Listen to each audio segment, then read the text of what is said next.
There's a line to a quarry at the end of Thomas's branch. It goes for some distance along the road. Thomas was always very careful to whistle here in case anyone was coming.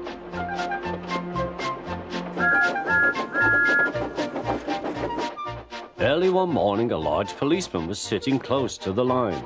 Thomas liked policemen. He had been a great friend of the constable who had just retired.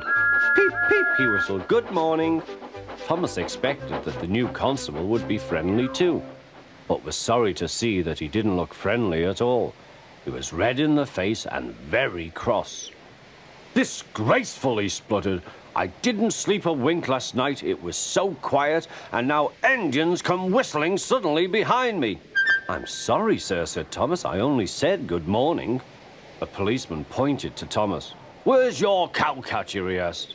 "But I don't catch cows, sir." "Don't be funny," snapped the policeman.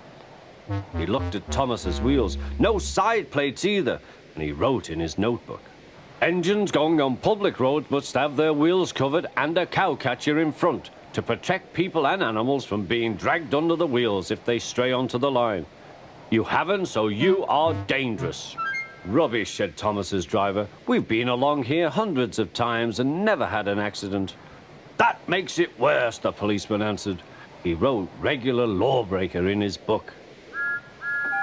Thomas puffed sadly away.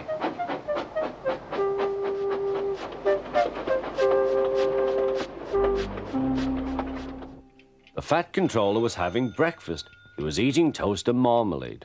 The butler came in. "Excuse me, sir, you are wanted on the telephone." "Bother that telephone," said the fat controller. "I'm sorry, my dear," he said to his wife. "Thomas is in trouble with the police, and I must go at once." At the station, Thomas's driver told the fat controller what had happened. Dangerous to the public, indeed. We'll see about that. The fat controller spoke to the policeman.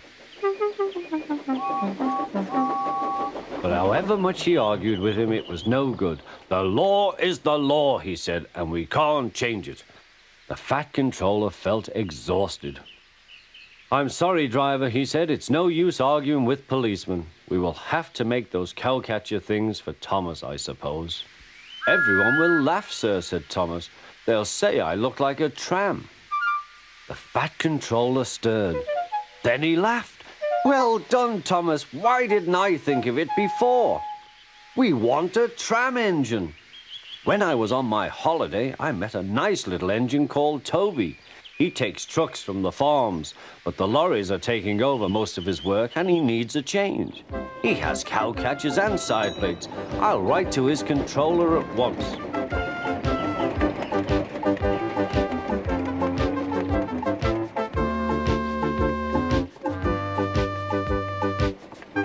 A few days later, Toby arrived.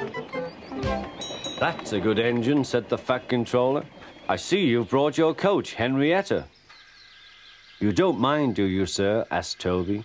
"The station master wanted to use her as a hen house, and that would never do." "No, indeed," said the fat controller. "We couldn't allow that."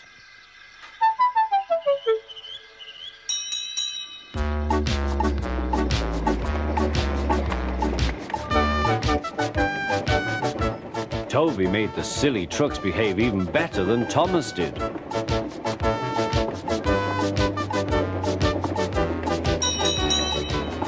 Oi, you!